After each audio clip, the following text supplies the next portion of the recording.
Trials of a Royal Guard. By Ansel. Chapter 23. Help and Healing. Mindful Soul had a new office on the Canterlot Royal Guard campus. A campus that had doubled in size while I was gone.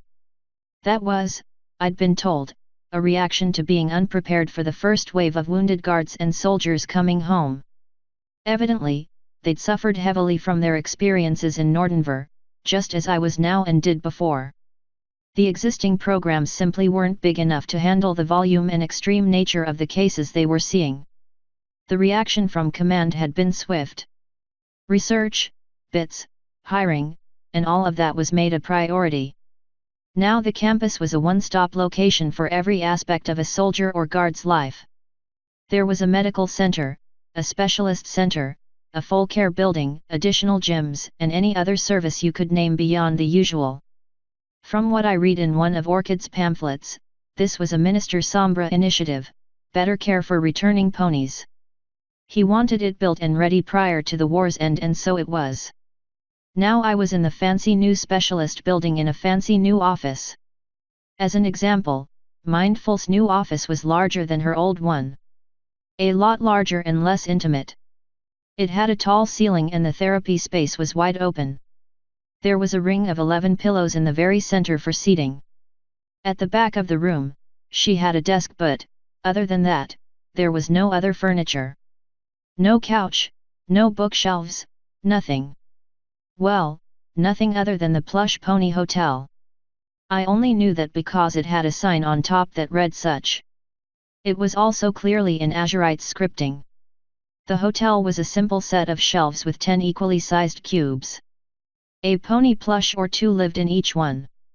At the top right was a plush that was the spitting image of Azurite, medium blue coat and a violet and light blue mane. As I peered at it, I realized it even had her cutie mark stitched on. How had she managed to make that happen? Admiring the plush ponies, silent? You can pick any one you like to hold if you want. Me, hold a plush pony?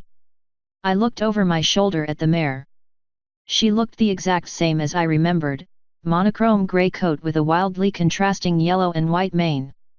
If all of the cases had taken a toll on her, I certainly couldn't tell. How is that you have an Azurite here?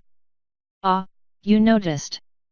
Well, Azurite has decided that since I help her so much, she wants to help other ponies, too. And this is one of the ways she chose to do it. So Azurite had her own plush pony. I guess it wasn't that odd. I had my own miniature in Princess Luna's collection. I scooped up the mini Azurite and took her over to one of the pillows.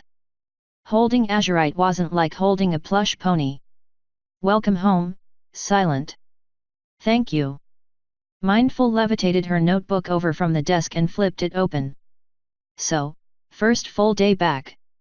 What is it like? Frightening, overwhelming, exciting, sad, she nodded. I see. That is a lot to explore. As a matter of course, I'm going to jump right in here. Are you still worried you'll be attacked? Very much so. I want you to know that that is perfectly normal. It is going to take a while for that to level out and, to be honest, the more combat you saw, the longer it might take. You saw a lot of combat, didn't you? That was an understatement. I'd pretty much been in the thick of it from day one. Yes, a lot. All right, well, we're going to meet daily for a while. The program is typically 30 to 60 days for initial reintegration. In your case, I want to meet daily for the first 30 days. Then I'll make a judgment on whether or not you're fit to return to duty. We'll also continue to meet weekly for the 30 days after that and then monthly for the next few years. That all depends on your progress, of course. This is just a suggested guideline. You may move faster or slower and that's okay. I do need to stress this, though, no guard or soldier goes back on duty in any capacity without completing the 30 days. No exceptions. My ears flicked and I lightly pet the mini Azurite. She was kind of soothing. Her fake coat was extremely soft. Seems pretty strict. Well, what we've learned is that ponies that come back and try to go at it alone are far more likely to have problems than those that follow the program. And since so many of you soldiers and guards are stubborn about help, we make it an order. And, with all due respect, I think you know perfectly well you can't go at it alone. You tried that method once and it turned out really poorly. So between that and the extreme bout of violence you were forced to endure, Orchid and I have flagged you for extra scrutiny. That seemed awfully judgmental. A bit of anger bubbled up in my chest. My hoof idly squeezed the plush. Without warning, it squeaked and I dropped it in surprise. She squeaks. Azurite's doing. Angry. I was before it squeaked. Mindful took a few notes. Azurite is very helpful. Do you disagree with anything I said? I shook my head. And are you angry I said it or that you don't disagree? Why was I angry, exactly? She'd told the truth. I'd made a mess by trying to hide my issues before. It just made me angry, though. I'm not sure. She wrote something on her pad. That's fine. And are you going to cooperate? Of course. I'm not stupid enough to make the same mistake twice. Mindful's brow arched. Stupid is a tough word. Perhaps you mean you learned something the first time. Yes, I did. I settled the mini azurite on my forelegs and stared down at it. We've got time left. From your file, I can see that you had a lot happen to you. You have been wounded pretty badly, impacting your ability to fly. Several battles, more than several. Friends wounded and killed. Your grandfather died. There is a pretty wide net here. Where do you think we should start? The nightmares. Mindful's ears went up. She made some notes. You're having nightmares. That is very common. To be honest, if we're going to deal with the nightmares, we have to understand what is causing them. Can you tell me about them? They were different when I was in Nordenver. Mostly just reliving bad experiences. I had one last night that felt different, though. Evil mares dragging me back. Like they wanted me to keep fighting. The unicorn nodded slowly. Well, that could simply be a manifestation of guilt for being home while other soldiers are still in Nordenver.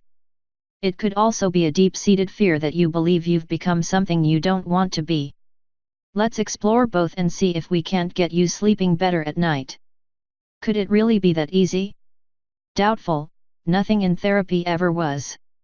I guess I'd be seeing a lot of mindful. Alright, how do I start? Just like any pony else. At the beginning. Tell me about when you got to Nordenver. Winterspear stood beside me as I did slow, simple wing pushes. I felt silly since I was strapped into some kind of machine that took most of my weight off the wings. It had belts that looped under my belly, chest, and forelegs. It was somewhat humiliating on the whole. Not as humiliating as what Winterspear was wearing, though. My sister was in some kind of guard exercise uniform. It looked ridiculous, a pair of tight black pants, a t-shirt, and a loose coat that had the Royal Guard emblem on it. What monster would design and issue such a thing? It was hard not to just stare at the abomination. Seriously, why did we need an exercise uniform and, if we did, why that atrocious thing? At some point, I guess I'd stopped moving. Winterspear poked me in the forehead. Come on, Silent, you need to do more. I feel silly. I'm dangling from this contraption. It barely feels like I'm doing anything other than making a spectacle of myself. Winterspear swatted the side of my head. Yes, well, little brother, there is no way this wing could handle your weight. So I had to take some off. We start simple and safe. You do wing pushes and I add a little weight each time. It isn't the weight, it's the mangled bits and the belts. The wing doesn't work like it used to. So what good are wing pushes? That earned me a thump on the forehead. When had Winterspear become so abusive? Was this regulation? Her tone switched from casual and familiar to a military cadence. Listen up, Major. I'm a professional. I've trained almost non-stop for over a year to be where I am and to do this specifically.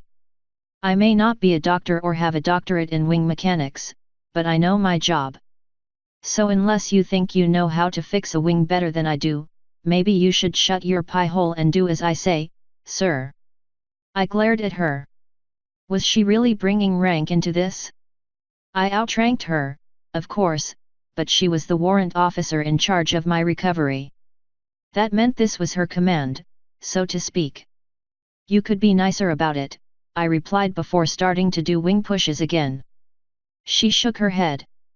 No, I can't. I have a lot of patience. Most of them do what I tell them and they're getting better. The trouble foals get the prickly end until they shape up. Understood? Yes, ma'am, but now I'm not going to take you to dinner later. Winterspear softly laughed and leaned in to rub her cheek against mine. I want what is best for you. Trust me. I don't try to tell you how to lead ponies into battle. Don't tell me how to rehab wings, okay? Okay, but still no dinner. That's okay. Dot has a PDA meeting and Iridescence is on shift. So I've got that. Ah, life happening again. So, how is all of that working? Winterspear's head tilted. What? My marriage. Her marriage. She was married. She'd married my old partner while I was gone. This felt awkward. This was awkward. It wasn't just the straps under my belly and around my forelegs, either. No, it was the fact that I'd missed so much. Perhaps it wouldn't be too odd to ask a little bit. Yes? I don't know what to say. I want to be part of your life again, but I missed a lot. Is there a report or something I can read? My sister softly stroked my mane and giggled. No. We don't do those for our civilian lives. She then settled in front of me. Keep doing your wing pushes like a good colt and I'll tell you all about it, okay? Deal, I grunted before starting again. Even with the assistance from the machine, it was starting to be a struggle to force the busted wing to keep form and hold me. Winterspear's voice dropped a bit. After you left, I was pretty heartbroken. I was desperate to go with you, but at the same time, it was the last thing I could have ever imagined doing. The guilt was awful. It was really eating me up inside. So, to be honest, I got a taste of what it must feel like to be you. Still, with you gone I had Mom, Iridescence, and Dot to think about. Crystal, too, really. She showed up pretty soon after you were gone. Some pony had to be here to look after the family. I stopped and she shook her head. I don't mean it like that. I meant one of us needed to go and one of us needed to stay. Just not both staying or going. Sure. That kind of made sense. I started back up again. To be honest, it wasn't long before I truly realized I had Iridescence and Dot on my mind almost all of the time. It wasn't just you and Mom. No offense there. I just had thoughts about what would happen to Iri if she had to raise Dot alone. You know. Not really, kind of? I guess. Sure. My wing was starting to tremble as I kept going. It was so weak. I'd been keeping it tucked in close for a while. Winterspear shrugged. I also started clinging to Mom more. She was there for me more than she ever had been in her entire life. She's a totally different pony now, too, for the record, so good luck with that when she gets here. I guess what I'm getting at is that we just didn't know what to do. It was a frightening Tim, she squeaked and threw her hooves up. I mean, I know it was for you, too. Okay, this is harder than I thought. Look, I feel guilty that we lived our lives while you were gone, but I also don't. We couldn't just sit and wait. We'd all have gone nuts. So, for better or for worse, we just kept moving forwards. It was all we could do. It helped keep our mind off what was happening to you between the letters. I pushed up again, but my wing gave out and I slumped into the belts. As I dangled there, I huffed, it's okay. I don't blame you. I want my life back, too, is all. Maybe I'm jealous. I know that isn't fair, but you have a marriage and a foal now. I'm just glad my wife waited, but I missed all of that time. Winterspear paused her sister persona the moment I stopped. She got up and looked me over with practiced care. She didn't say a word, she just inspected me. Her hooves touched various spots and carefully moved the joints. Well, silent, that isn't my area of expertise, okay? I am your sister, though, and I love you and, no matter what, I'm here for you. You should talk about this with your therapist. Let's get this wing back in the brace and start on your other exercises. You need to lose some weight to give you the best chance to fly normally again. And at any rate, you don't need to be this heavy anymore. A nice change of subject. Perhaps that was for the best. Yeah, okay. So now I'm fat. No, you're just a big fella. We'll slim you up a bit. And as far as getting your life back, you will. It's just going to take some effort. We can't just wedge ourselves back in and try to gloss over 2 years. If it makes you feel any better, not everything is amazing. I'm having to deal with the fact that Dot is currently cold crazy. As Winterspear helped me out of the contraption, I shook my head. With how pretty she is, I imagine you have to chase them off all the time. Oh, you have no idea. Although Dot is the one doing the chasing. She's got that aggressive streak that all of Eminence's fillies have, which, of course, makes no sense, but it is what it is.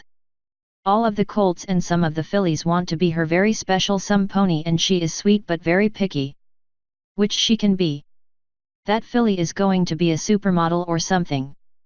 I don't know how it happened, but for the alleged runt of the litter, she's going to turn out to be the most beautiful of all.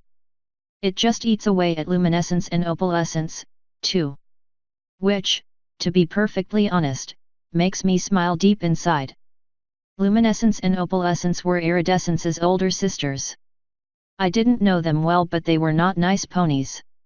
It was because of their horrible teasing that Dot had come to live with Winterspear and Iridescence. I bet. Are they still spoiled and lazy? You bet. We have family brunch once a month and pretend to like each other. Although we haven't been in a while because the last time we were there Opalescence smarted off about you being too stupid to know better than to volunteer, and Mom punched her right in the nose. What? My lips slowly curled into a grin. I couldn't help it. Mom punched Iridescence's sister. Yes, right in the nose. Oh my gosh, it was amazing. I mean horrible, at least that is what we say in front of Dot, but it was amazing. Trust me. Mom punching some pony in the nose for me? How about that? Winterspear offered me some water, which I gladly accepted before asking, so, what is the situation with Dot, anyway? Iridescence said something about being her mother. Oh, yeah, she got guardianship. I was tired of having to go to her parents for the big stuff. You know, which academy, which finishing school, which doctor, and all of that stuff. Most ponies didn't mind stretching the rules a little for us, but it was better to make it official. And, while we're on that subject, once Iri and I got married, I adopted Dot. So she's actually my daughter now. Legally speaking. Sorry, that is a bit much, I know. Come on, we need to start your gallop. She started to trot over to the indoor track that was opposite of the physical therapy area. This one was just for ponies in recovery. I followed after her. Married and a mother. How about that? Winterspear started to pick up the pace. Yup, all grown up, or something like that. Keep up. Are you okay with all of this? It wasn't much effort to keep up with her. Other than my wings, I was incredibly fit. It would take a lot of galloping to wear me out. Of course, the question lingered. Was I okay with it all? I mean, I'm glad you got married. Even to Iridescence. I'm over that. And I think dot is great. The dot I knew anyway. It is just the whole world passing me by so quickly. That is a tough pill to swallow. You've had this wonderful thing happen and I was stabbing griffins. It's no wonder Stratus was such a wreck. Winterspear stopped cold and almost fell over from the effort. I went on a bit further, slowing down. I stopped to look at her. What? What you just said, she replied, coming closer. That I get why Stratus was a wreck. Yet. Silent, there was no excuse for his behavior. I shrugged. No? He didn't have the help I'm getting. What if he was scared? What if he was sad? What if he Winterspear put her hoof on my mouth? You're not like him and you never will be. Don't talk like that. Even with him gone, I guess he still had some power over her. Softly I pushed her hoof aside. Winterspear, I'm not saying that. I'm just saying at least I see some of the reasons behind the crazy things he did. Then I started to trot again. There was nothing more to be said. Yes, he wasn't a nice pony but he never had any help. Maybe he wasn't all to blame, and maybe he was. I didn't want every pony blaming me the same way. Some of the things I felt made sense to me. Better not to think about it. Just gallop. Keep galloping. It was a while before my sister got back beside me as I rushed around the track. We didn't really talk anymore. It would have been too hard given the intensity of the workout, but I knew she wanted to be close. Perhaps I'd given her too much to think about. Eventually, we finished the gallop. She'd pushed me longer than I would have normally gone, but if I was going to lose some weight I guess that was necessary. We settled together by the water fountain, huffing and puffing. So, what is next for you today? Winterspear asked. Going to go see Runic, then home to my wife. I've also got an errand to run but I want her with me. She looped her hooves around me and buried her nose into my neck. Then she sat up straight and shoved herself away from me. Shower before you do any of that. See you tomorrow, Major. You got it. Author's note. So much to do on the first day back. So many ponies to see. Plus of course the program begins. If you are enjoying this story, please consider taking a look at Crystal and Maya's website quillandblade.com for extra content such as mini stories, an Ask Us form to submit questions, responses to said questions, and special rewards for the awesome folks who support our Patreon. End author's note.